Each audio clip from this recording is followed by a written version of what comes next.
people often have a kind of disregard for themselves.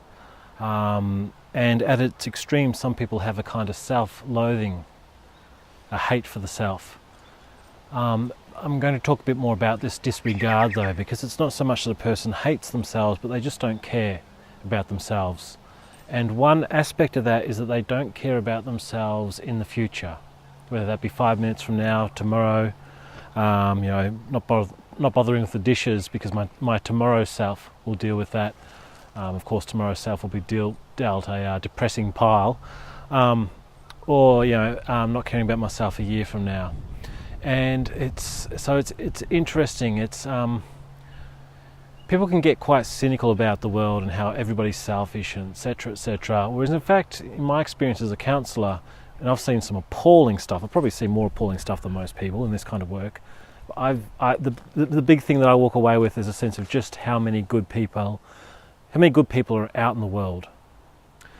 People who don't appear that way when you see them, and then you start to talk with them, explore their inner world, and you find they're very much, they care. We're all kind of a bit messy and shabby with how we try to live out our intentions, but most people care.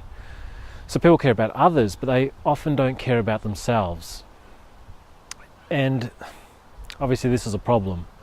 This is a big part of why we end up in ruts, why we end up treading water, getting nowhere, being in jobs we hate, in relationships that are bad for us. A big part of this is just this lack of care for ourselves, a disregard for our own well-being, and a disregard for who we are, who we will be tomorrow, and who we will be a year from now. It's like I disregard the Matt that exists in 2020. It's 2019 as I say this. Okay, so how do we turn that around? I think one of the important things is to cultivate the kinds of emotions that we would direct toward others to make ourselves better people. So compassion, for example. It's vital to cultivate a compassion for yourself.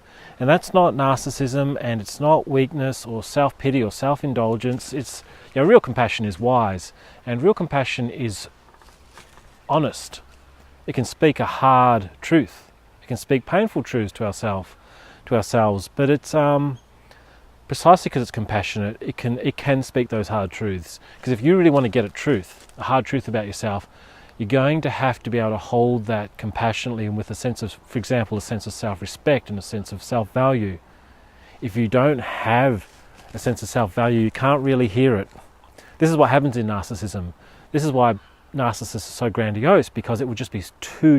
This is why narcissists can't take criticism, because for them criticism is nuclear. Whereas if you've got healthy self-esteem, criticism is like, maybe it hurts, but, or maybe whatever it is, it's not that bad. You can take it. A narcissist can't take it. It's too penetrating and too harmful to them. And so what you see from the outside is an asshole who can't take the slightest criticism and blows up into a rage. So for us to hear hard truths, we need compassion. But my core point is for us to care for ourselves and do the things that we need to do for ourselves so that we're not only safe and we don't only get by, so try not to let the bicycle fall over, that we don't just get by, but that we live a good life. We nourish ourselves and we create a good flourishing life. So emotions like compassion toward ourselves are vital to cultivate, and it's only then that we can also push ourselves properly. Push ourselves in a way that's not whipping ourselves, it's not pathological and neurotic, but it's a wise pushing of ourselves. Okay, other emotions are, I think, gratitude for our own being.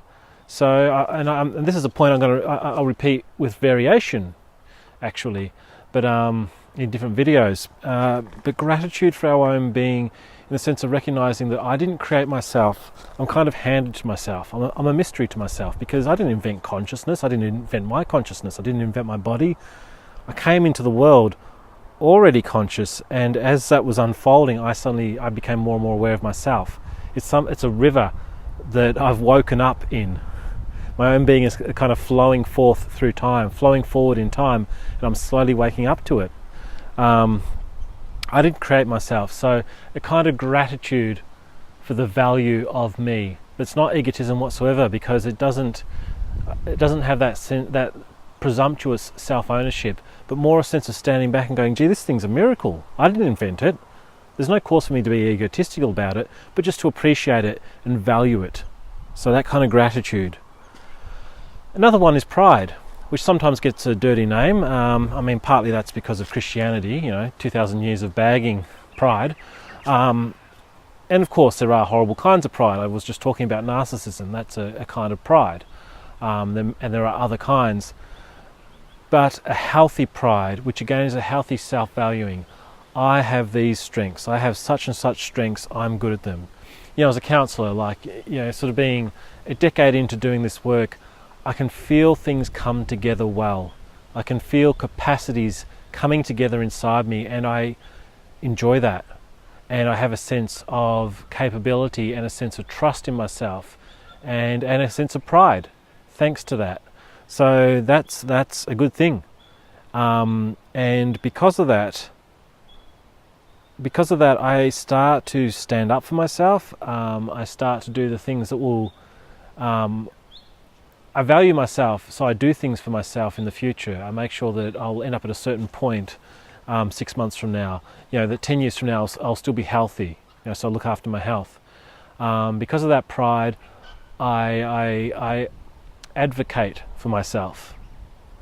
And I pursue things for myself. So I stick up for myself, and I go after the job I want, or I go, no, Matthew, don't sort of give into that old neurotic need to be as cheap as possible.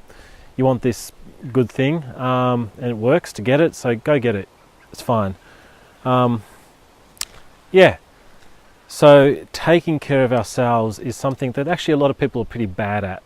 It's a real art, and it's got nothing to do with egotism. In some ways it's the contrary. It's a kind of gratitude where we stand back and appreciate ourselves as a gift, and it's a compassion that goes 360. So it's not just that it's directed 359 degrees to everybody else, but 360 degrees is directed to me as well.